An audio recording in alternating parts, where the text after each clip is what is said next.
제2장. 그는 허물과 죄로 죽었던 너희를 살리셨도다. 그때 너희는 그 가운데서 행하여 이 세상 풍조를 따르고 공중의 권세 잡은 자를 따랐으니 곧 지금 불순종의 아들들 가운데서 역사하는 영이라. 전에는 우리도 다 그 가운데서 우리 육체의 욕심을 따라 지내며 육체와 마음에 원하는 것을 하여 다른 이들과 같이 본질상 진노의 자녀이었더니 긍휼이 풍성하신 하나님이 우리를 사랑하신 그 큰 사랑을 인하여 허물로 죽은 우리를 그리스도와 함께 살리셨고 너희는 은혜로 구원을 받은 것이라. 또 함께 일으키사 그리스도 예수 안에서 함께 하늘에 앉히시니 이는 그리스도 예수 안에서 우리에게 자비하심으로써 그 은혜의 지극히 풍성함을 오는 여러 세대에 나타내려 하심이라. 너희는 그 은혜에 의하여 믿음으로 말미암아 구원을 받았으니 이것은 너희에게서 난 것이 아니요 하나님의 선물이라. 행위에서 난 것이 아니니 이는 누구든지 자랑하지 못하게 함이라. 우리는 그가 만드신 바라 그리스도 예수 안에서 선한 일을 위하여 지으심을 받은 자니 이 일은 하나님이 전에 예비하사 우리로 그 가운데서 행하게 하려 하심이니라. 그러므로 생각하라. 너희는 그때 육체로는 이방인이요 손으로 육체에 행한 할례를 받은 무리라 칭하는 자들로부터 할례를 받지 않은 무리라 칭함을 받는 자들이라. 그때 너희는 그리스도 밖에 있었고 이스라엘 나라 밖의 사람이라. 약속의 언약들에 대하여는 외인이요 세상에서 소망이 없고 하나님도 없는 자이더니 이제는 전에 멀리 있던 너희가 그리스도 예수 안에서 그리스도의 피로 가까워졌느니라. 그는 우리의 화평이신지라. 둘로 하나를 만드사 원수된 것 곧 중간에 막힌 담을 자기 육체로 허시고 법조문으로 된 계명의 율법을 폐하셨으니 이는 이 둘로 자기 안에서 한 새 사람을 지어 화평하게 하시고 또 십자가로 이 둘을 한 몸으로 하나님과 화목하게 하려 하심이라. 원수된 것을 십자가로 소멸하시고 또 오셔서 먼 데 있는 너희에게 평안을 전하시고 가까운 데 있는 자들에게 평안을 전하셨으니 이는 그로 말미암아 우리 둘이 한 성령 안에서 아버지께 나아감을 얻게 하려 하심이라. 그러므로 이제부터 너희는 외인도 아니요 나그네도 아니요 오직 성도들과 동일한 시민이요 하나님의 권속이라. 너희는 사도들과 선지자들의 터 위에 세우심을 입은 자라. 그리스도 예수께서 친히 모퉁이 돌이 되셨느니라. 그의 안에서 건물마다 서로 연결하여 주 안에서 성전이 되어가고 너희도 성령 안에서 하나님이 거하실 초소가 되기 위하여 그리스도 예수 안에서 함께 지어져 가느니라. 우리는 이 땅을 살아가는 동안 끊임없이 무언가를 얻기 위해서 살아갑니다. 그 얻으려고 하는 것도 결국은 우리가 내 삶에 대해서 충분히 만족하지 못하기 때문에 끊임없이 무언가를 얻으려고 하죠. 또한 사람은 끊임없이 무언가 되려고 합니다. 내가 원하는 삶을 살아갈 위치에 나를 놓기 위해서 이것도 되어야 하고 또 저것도 되어야 한다고 생각합니다. 무엇이 될 때 비로소 우리의 삶에 만족이 있다고 여기는 것이죠. 그것이 직업이든 소명이든 혹은 그것을 이루는 어떤 위치에 있는 것이든 우리의 삶에 그렇게 끊임없이 무언가 되고자 하는 열정과 열망을 가지고 살아갑니다. 인간인 이상 우리가 믿음의 고백을 가지고 살던 그렇지 않든 우리가 소유의 문제와 또 되어짐의 문제는 모두가 다 중요하게 여겨야 할 삶의 문제입니다. 그러나 우리가 그것 가운데서 반드시 깨달아야 될 것이 하나 있다는 것입니다. 우리의 삶에는 그와 같은 무언가를 얻음의 문제로, 이룸의 문제로 만족할 수 없다는 것입니다. 무엇을 많이 얻어도 또 다른 사람들이 부러워할 만한 어떤 대상이 되어도 우리의 삶의 만족은 없다는 거죠. 그러면 우리의 진정한 삶의 만족은 어디서부터 찾을 수 있을까요? 우리의 힘으로 얻을 수 없는 걸 얻었을 때, 우리의 능력으로 될 수 없는 존재가 되었을 때 우리 인생은 만족할 수 있다는 것입니다. 그러나 그것은 내가 이룰 수 없는 일이죠. 오직 하나님만이 우리에게 이룰 수 있는 은혜의 사건입니다. 때문에 우리의 삶은 나 자신의 수고와 노력으로 만족할 수 없는 것이 우리 인생의 한계입니다. 누구나 그렇습니다. 오직 그 모든 것들을 가능케 하시는 하나님 안에서만 우리는 만족할 수 있다고 말할 수 있는 것이죠. 그런데 그 하나님의 자녀가 되는 것은 하나님의 자녀에 속한 삶을 살아서 우리가 이 땅에서 세상의 것과는 다름의 삶을 누리며 살아갈 수 있는 방법은 하나님의 자녀로 태어나는 것이다라고 말씀하고 있습니다. 여러분, 여기에 우리의 공로나 자격이 요구되지 않습니다. 우리가 뭔가 열심히 하거나 우리가 성실히 어떤 삶의 결과를 내어야 자격이 주어진다고 말씀하고 있는 것이 아니죠. 우린 구원에 관한 한 오늘 에베소서 2장이 말씀하고 있는 그 은혜의 사건을 잘 알고 있습니다. 오직 예수 그리스도께서 우리에게 행하신 일을 믿는 믿음 안에서 선물로 주어지시는 하나님의 축복인 것을 우리는 잘 알고 있습니다. 왜 우리에게 이런 은혜가 필요할까요? 1절부터 3절까지는 우리가 이와 같은 주님의 은혜가 필요한 삶이라고 하는 것을 잘 설명하고 있습니다. 1절 말씀에 보면 우리의 상태를 이렇게 설명하고 있죠. 여러분도 전에는 허물과 죄로 죽었던 사람들입니다. 여러분, 1절의 메시지는 사도 바울이 우리에게 경고하고 있는 메시지가 아닙니다. 여러분, 죄를 많이 범하면 여러분 죽을 겁니다 라고 하는 사실을 우리에게 말하고 있는 경고의 메시지가 아니라는 거죠. 우리의 상태를 설명해 주고 있는 겁니다. 이미 우리의 삶은 예수 그리스도가 없는 한 다 어떤 삶의 모습에 처하여 있다는 것입니까? 이미 죽었다는 겁니다. 죄로 인하여 죽은 자와 같은 삶을 살고 있다는 것입니다. 분명 육신은 살아있지만 그래서 호흡하고 기도하고 무언가 끊임없이 열심을 다하여서 오늘을 살아가고 있지만 그리스도가 없는 우리의 삶은 그 죄의 문제를 해결하지 못했다는 이유 때문에 오늘의 삶이 죽음과 같은 삶이요, 영혼의 삶에서도 죽음을 배제할 수 없는 인생이라는 겁니다. 자, 그러면 우리가 죽었다라고 말하는 것에 대한 정의가 무엇일까요? 2절에 보면 그때에 여러분은 허물과 죄 가운데서 이 세상의 풍조를 따라 살고 공중 권세를 잡은 통치자 곧 지금 불순종의 자식들 가운데서 작용하는 영을 따라 살았습니다. 자, 여기 2절 말씀에 보면 살고라는 말이 계속 반복됩니다. 따라 살고 따라 살았습니다. 그럼 여러분, 따라 산다는 것은 우리가 생명을 가지고 육신을 입고 살아가기는 한다는 이야기죠. 근데 살았는데 1절의 말씀을 따르자면 우리는 죽은 자입니다.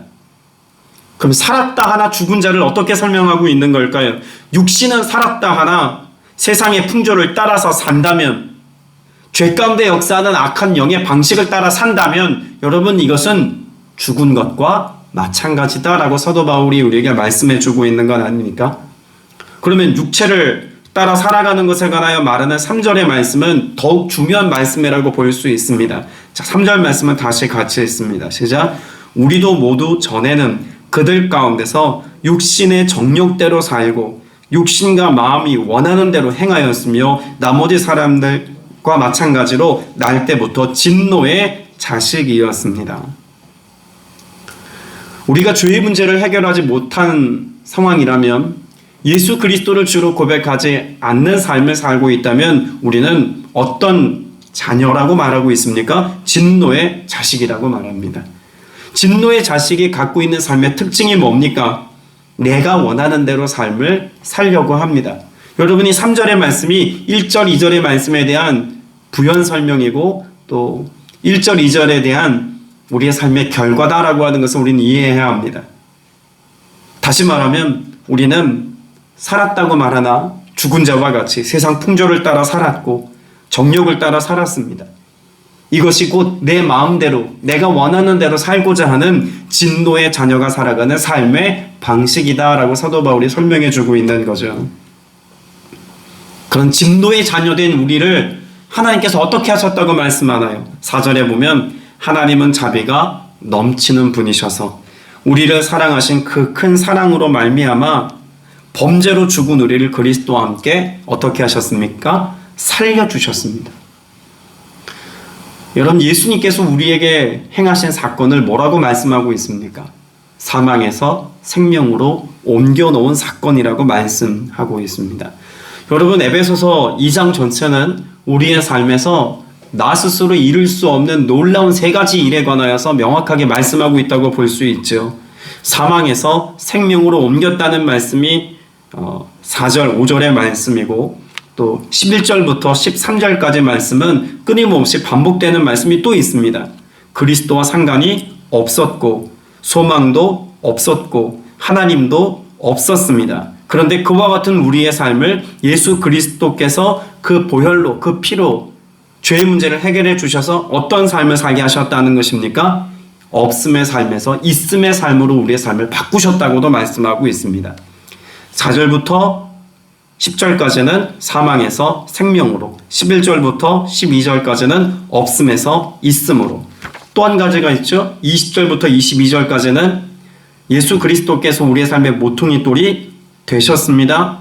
그리고 우리는 21절에서 성전이 되었습니다. 22절에서 그리스도 안에서 우리는 하나님의 거하실 처소가 되었습니다.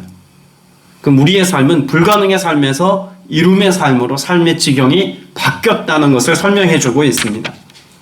다시 말씀드립니다. 사망에서 생명으로, 없음에서 있음으로, 불가능에서 이룸으로 우리의 삶을 주님이 바꿔놓으셨다는 것을 사도 바울은 우리에게 말하고 있죠. 그래서 1절 말씀에도 전에는 이라고 하는 말씀, 또 2절에서 그때에는 이라고 하는 말씀으로 우리의 삶의 과거의 삶이 어떠했는지를 설명해 주고 있는 겁니다. 그럼 지금 우리의 삶은 어떠해야 하다는 것입니까? 그 한량없는 하나님의 자비, 우리의 삶을 사망에서 생명으로 옮겨 놓으신 기쁨과 감격을 누리며 살아가는 삶이어야 한다는 것을 사도 바울은 힘있게 우리에게 말해주고 있는 것 아닙니까? 여러분 5절에서 죽은 우리를 살리셨습니다. 여러분이 말씀이 기적 같은 말씀으로 여러분에게 들려져야 합니다. 병석에 있는 환우들의 모습을 종종 봅니다. 그 중에서도 난치병이거나 혹은 지금 생명이 경각에 달려있는 어려운 질병 가운데 처해 있는 그런 지체들의 모습을 종종 봅니다. 그 한 사람을 살리기 위해서 얼마나 많은 비용이 지불되어지고 얼마나 많은 사람들이 수고해야만 생명을 이어갈 수 있는지를 보면서 살아있다는 것, 생명을 얻는다는 것은 그 자체로 이미 기적이라는 생각을 종종 하곤 합니다. 오늘 우리가 죽었습니다. 여러분 성경은 우리의 삶에 대하여 이미 사망 선고를 내렸습니다. 그런데 죽은 우리를 하나님께서 그 자비로 어떻게 하셨다고요? 살리셨다고 말씀하고 있습니다. 죽어가고 있는 우리를 살리신 게 아니라 이미 죽은 우리를 예수님께서 살리셨습니다. 이게 사망에서 생명으로 옮겨 놓으셨다고 하는 주님의 말씀 아닙니까?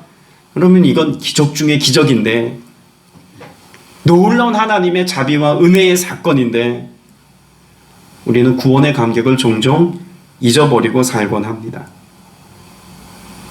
5절의 말씀에 범죄로 죽은이라고 말하는 이 죽음도 그렇게 하면 죽을 것이다가 아니라 이미 죽었다는 사형 선고를 내리고 있는 말씀이죠.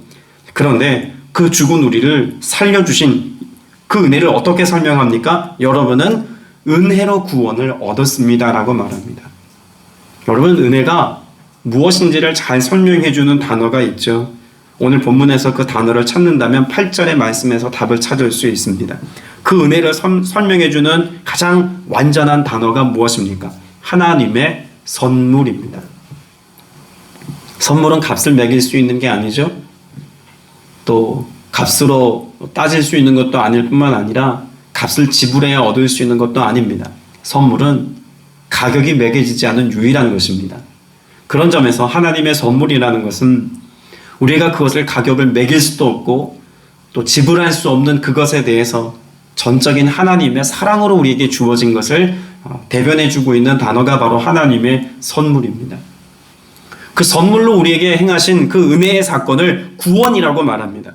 여러분 8절 말씀에 보면 여러분은 믿음을 통하여 은혜로 구원을 얻었습니다라고 말하죠. 그러면 우리가 구원을 얻기까지 할 수 있는 것이 아무것도 없지만 단 한 가지를 하나님이 우리에게 기대하는 바가 있는데 무엇을 기대하신다는 것을 말씀하고 있습니까?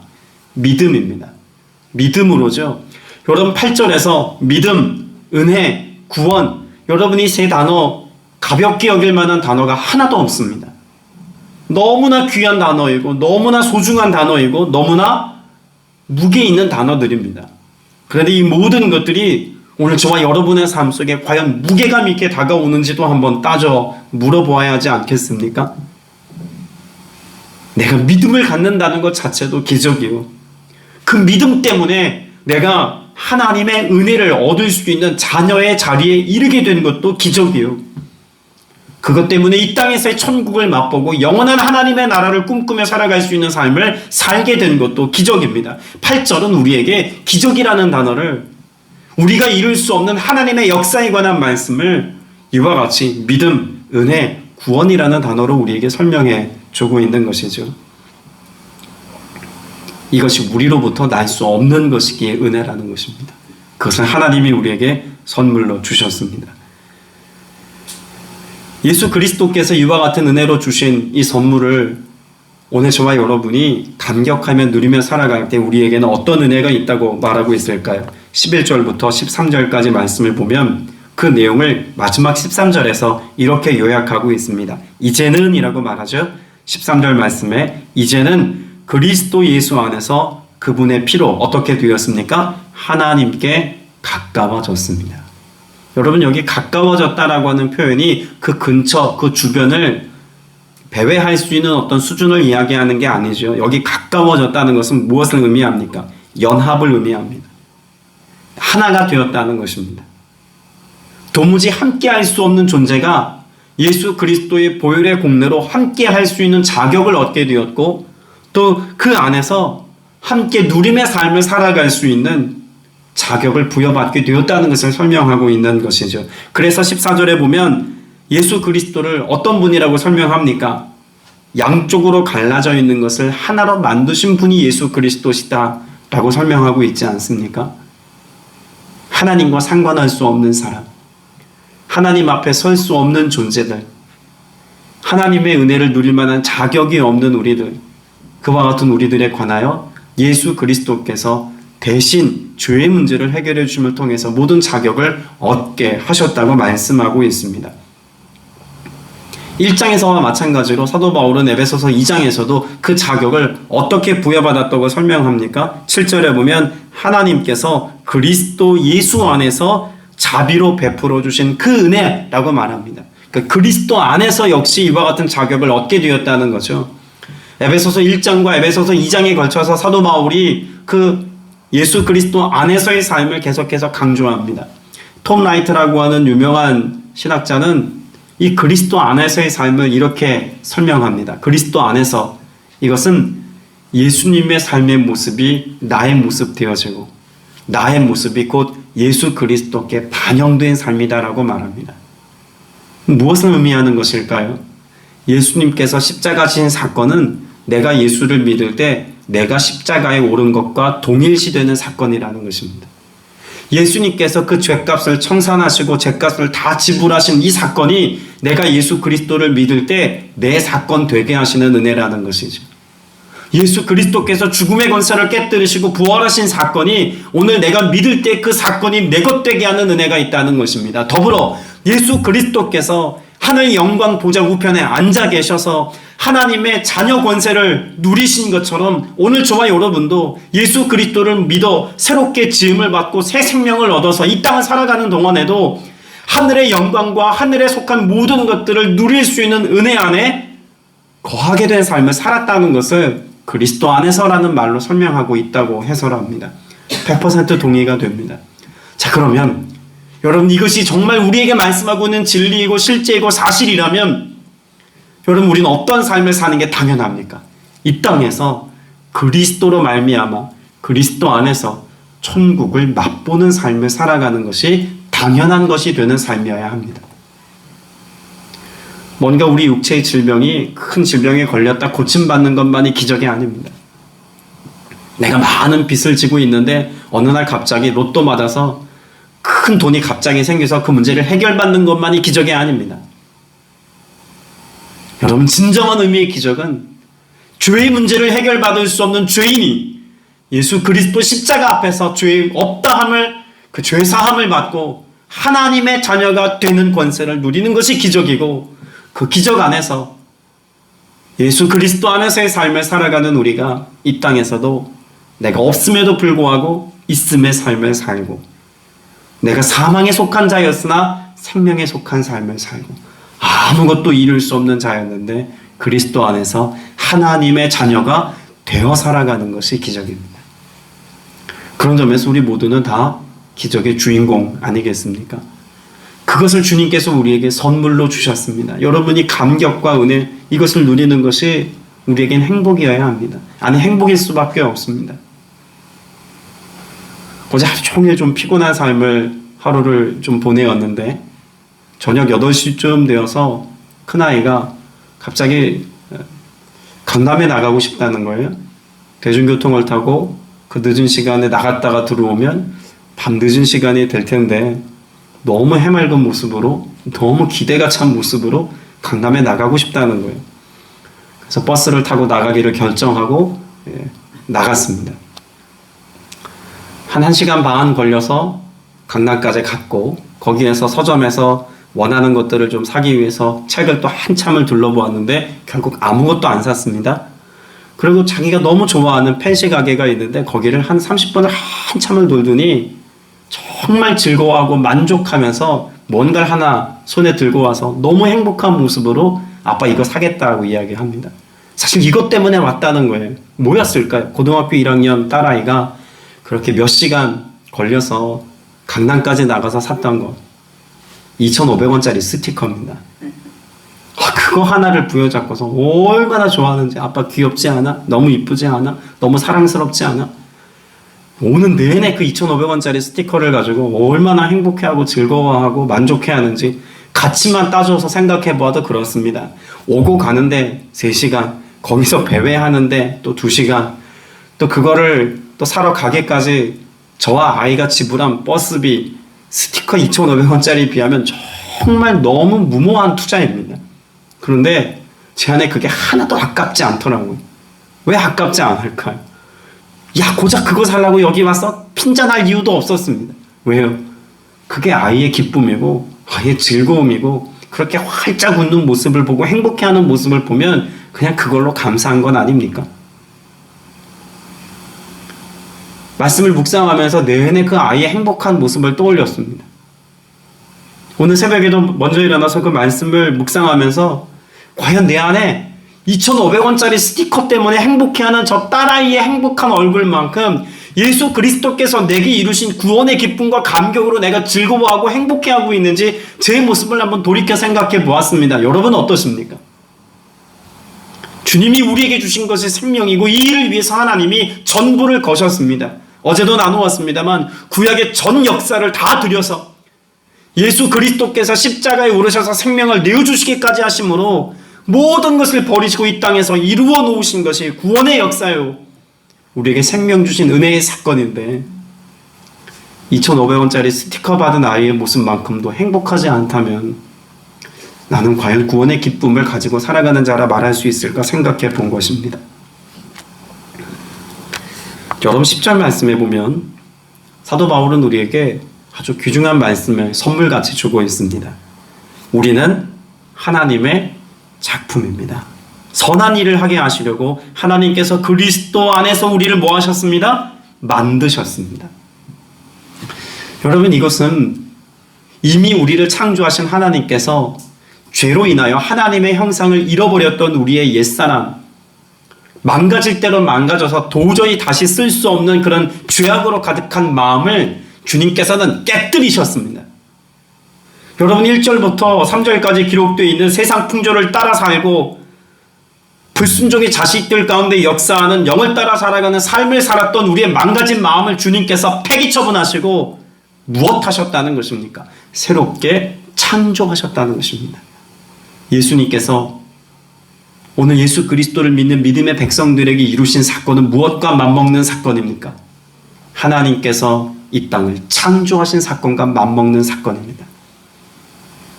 오늘 저와 여러분이 구원받았다는 것은 새로운 피조물로 태어남의 사건이요. 없는 것을 있는 것 같이 부르신 하나님께서 우리 안에 천국을 있게 하시는 마치 에덴을 회복하시는 것과 같은 창조의 역사를 우리 안에 이루어 놓으신 복된 사건이라는 것입니다. 그러면 우리의 삶은 그 생명을 얻음과 누림을 통해서 세상에 부재하다 말하는 천국의 삶을 오늘 우리가 누리며 사는 것이 당연한 삶이어야 할 것입니다. 요즘에 우리나라 뉴스를 보고 세상에 되어지는 일들을 보면 소망도 없고 또 뭔가 기대할 만한 것도 없는 것처럼 마음이 불편하고 또 어려운 감정들이 마음에 쌓일 때가 참 많습니다. 자녀들이 살아갈 내일의 삶에 걱정되고 염려되는 것이 너무나 당연한 우리의 삶의 마음이라고 해도 무리가 아닐 겁니다.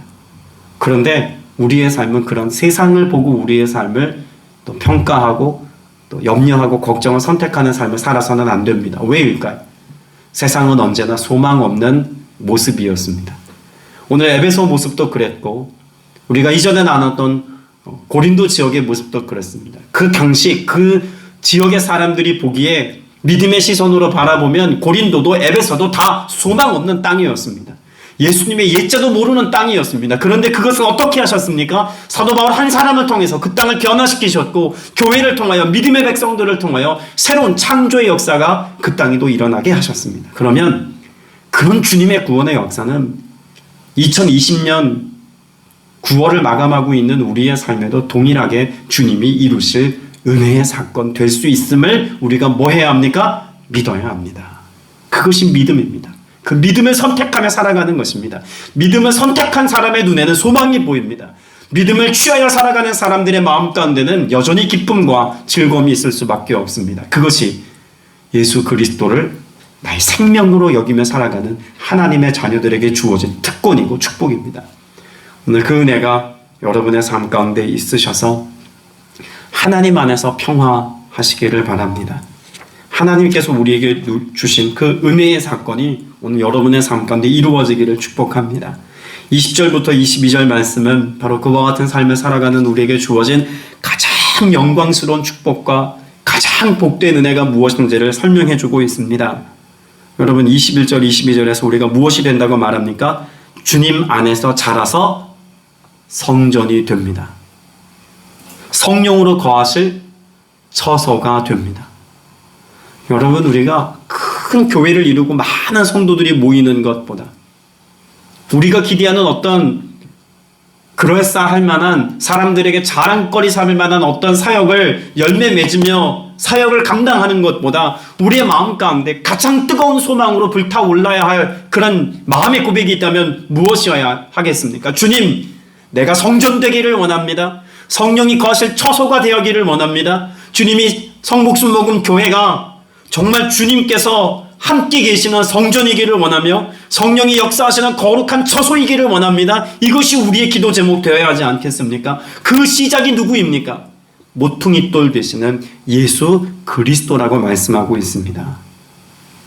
여러분의 삶의 기초가 예수님일 때 우리는 성장합니다. 자라갑니다. 그런데 그 성장의 개념을, 자라감의 개념을 뭐라고 말하고 있습니까? 주 안에서 자라가서 내가 이루는 성공을 이루는 것이나 내가 원했던 부유함을 취하는 것이 아니라 주님 안에 자라서 성전이 되는 것입니다. 라고 말합니다.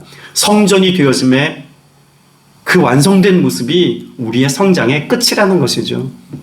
성령께서 오늘 여러분 안에 계셔서 성전된 삶을 살게 하시고 함께 하셔서 권능을 베푸시는 이 기적의 역사가 여러분 안에 충만한 기쁨으로 자리할 수 있게 되시기를 주님의 이름으로 축복합니다.